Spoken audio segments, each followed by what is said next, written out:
When people talk about Linux online, it's usually one of two extremes. Either it's presented as this magical, perfect operating system that can do no wrong, or it's dismissed as some nerdy, unusable mess that only programmers with 3 monitors and a mechanical keyboard can tolerate. And somewhere between those two loud opinions, the actual truth about Linux quietly disappears.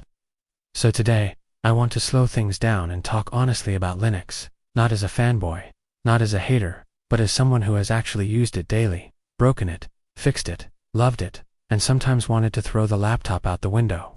Because the truth about Linux is way more interesting and way more complicated than anyone usually tells you. If you've ever searched for Linux videos or posts, you've probably seen the same promises repeated over and over. It's free, it's faster, it respects your privacy, it's customizable. It will revive your old computer. It will free you from big tech. And yes, technically, all of that is true. But what nobody mentions is what those benefits actually cost you in time, patience, and sometimes sanity. Linux doesn't just replace Windows or macOS.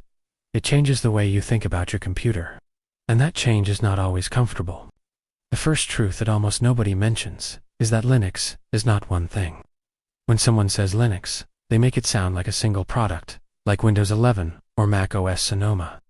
But Linux is more like a giant box of parts. The kernel, the desktop environment, the package manager, the display server, the drivers, the distro maintainers, all of these are separate pieces maintained by different people with different priorities. So when you install Linux, you're not getting one polished, tightly controlled experience. You're getting a community-built puzzle where everything usually fits together, but sometimes doesn't. And when something breaks, there's no single company to blame. It's just you. This fragmentation is both Linux's biggest strength and its biggest weakness. It's amazing because you can choose exactly what you want. Lightweight distro for an old laptop. Done. A flashy, modern desktop with animations. Easy. Something that looks like Windows. Something that looks like macOS. Something that looks like a sci-fi control panel from a spaceship. All possible. But the downside is that every guide you read might be slightly different from your setup. Every tutorial assumes a slightly different distro. Every solution works for someone else, but not for you. And suddenly a 5-minute fix turns into a 2-hour deep dive through forums, written in 2013. Another truth people avoid saying out loud is that Linux is not always easier. In fact, sometimes it's much harder. On Windows or macOS, if something doesn't work, you usually reinstall the app or restart the system, and it's fixed. On Linux, you might be editing config files, installing missing dependencies, or copy-pasting commands from a forum you barely understand.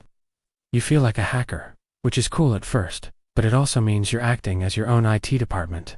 And let's be honest, most people don't want to be their own IT department. They just want their computer to work. A lot of Linux fans love to say, it just works. And sometimes, yes, it really does. But sometimes, it absolutely doesn't. Your Wi-Fi driver might not be detected. Your printer might refuse to show up. Your laptop's fingerprint reader might as well not exist. Bluetooth might randomly disconnect. Your display scaling might look weird on a high-resolution screen. These aren't constant problems, but they're common enough that almost every Linux user has a story. And that's the part that rarely makes it into the shiny YouTube montages. Then there's software compatibility, which is the elephant in the room that everyone pretends isn't that big. If you live entirely in the browser, Linux is perfect. Chrome, Firefox, web apps, email, streaming, all of that works great. But the moment you rely on specific proprietary software, things get complicated. Adobe Photoshop, not native. Microsoft Office, with full compatibility, not really. Certain professional tools, certain games, certain drivers, they're just not made for Linux. You can use alternatives, and sometimes those alternatives are fantastic, but sometimes they're just good enough. And good enough can be frustrating when you're used to industry standards. Gaming is a great example of this half-truth. People love to say Linux gaming is solved now, and compared to 5 or 10 years ago, it's unbelievably better. Steam, Proton, and Wine have done miracles. Thousands of games run perfectly. But here's the part nobody emphasizes. Not everything works, and sometimes the things that don't work are exactly the ones you want to play. Anti-cheat systems, launchers, random updates, any of these can break compatibility overnight, so you're always a little unsure. It's like living on the edge of stability. Fun, but risky. Another truth that doesn't get talked about much is that Linux requires a certain mindset. It rewards curiosity and punishes passivity. If you like learning how things work, tweaking settings, reading documentation, Linux feels empowering. You feel in control. You feel like the system belongs to you. But if you just want to click and forget, it can feel exhausting. Because Linux assumes you're willing to get your hands dirty. It doesn't hide everything behind polished interfaces. Sometimes it just throws you into the terminal and says, figure it out. The terminal is another funny topic. Linux users romanticize it. They talk about it like it's some superpower. And yes, it is incredibly powerful. You can manage your entire system with text commands, install software, update everything, automate tasks, fix issues, all from one place. It's fast and efficient once you learn it. But let's be real. For new users, it's intimidating. A black screen with blinking text doesn't feel modern or friendly. It feels like you're about to accidentally delete your whole system with one typo. And sometimes, you actually can. People also don't mention how much responsibility Linux gives you. On Windows, you're kind of protected from yourself. The system hides critical files. It stops you from doing certain things. Linux, on the other hand, basically says, you're the boss. Which sounds great until you realize that being the boss means you can break everything.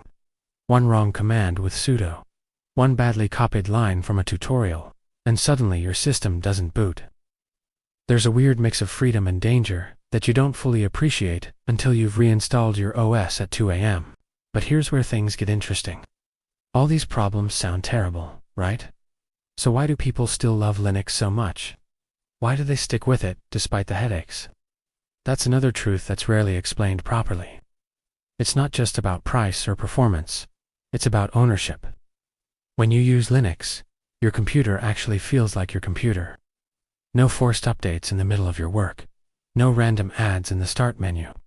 No mysterious background processes sending who knows what to who, -knows-where. You're not the product. You're the user. And that feeling is surprisingly powerful. Privacy is another huge factor. On mainstream operating systems, telemetry is everywhere. Data collection is normal. You can turn some of it off, but never all of it. With Linux, especially open source software, you can literally inspect the code if you want. There's a transparency that just doesn't exist elsewhere. Even if you personally never read the code, someone else has. That community oversight creates trust. It feels cleaner, lighter, more honest. Performance is also part of the truth, but again, it's more nuanced than people say. Linux can absolutely breathe new life into old hardware. Lightweight desktops can run smoothly on machines that Windows struggles with. But on modern, powerful systems, the difference isn't always dramatic. It's not magic, it's just efficient. And sometimes you trade that efficiency for convenience or compatibility. There's always a balance. Another thing nobody mentions is that Linux is not automatically more secure just because it's Linux. Yes, it has a strong permission model and fewer viruses targeted. But security also depends on the user. If you blindly add random repositories, copy commands from strangers, and disable protections, you can make your system just as vulnerable as anything else. Linux gives you the tools to be secure, but it doesn't babysit you. Again, freedom with responsibility. And then there's the community. People talk about the Linux community like it's universally friendly and welcoming. And sometimes it really is. You'll find incredibly helpful strangers who write detailed guides and answer your questions for free. But there's also a less pleasant side that no one likes to admit. The gatekeeping, the read the manual replies, the superiority complex, the assumption that if you don't know something, you're lazy. For beginners, this can be discouraging. It can make Linux feel like an exclusive club instead of an open ecosystem. At the same time, the community is the reason Linux exists at all. Thousands of volunteers building software, fixing bugs, translating apps, maintaining packages. All without giant budgets. That's kind of amazing. You're not just using a product.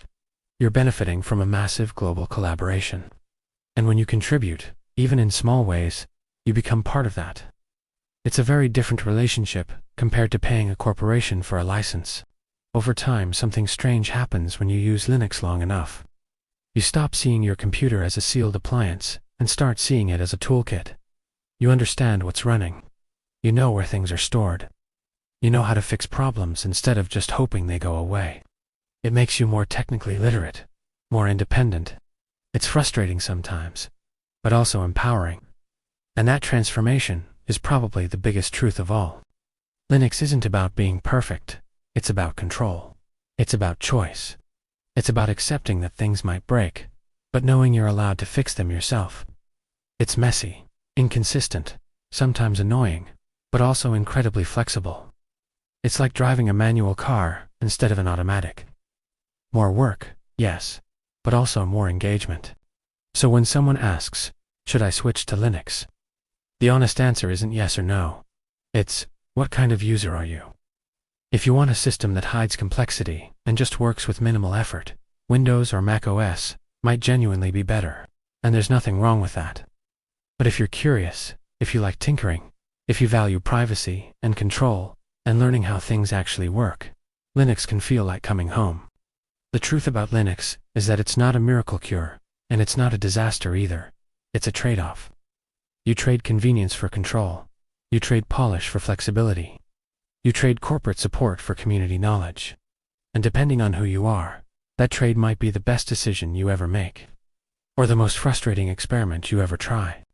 In the end, Linux isn't about winning against Windows or macOS.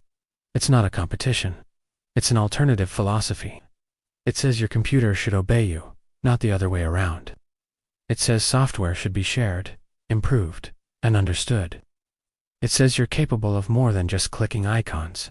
And that idea, even with all its flaws and frustrations, is why Linux keeps surviving, keeps growing, and keeps attracting people year after year. So the next time you hear someone say Linux is perfect, don't believe them.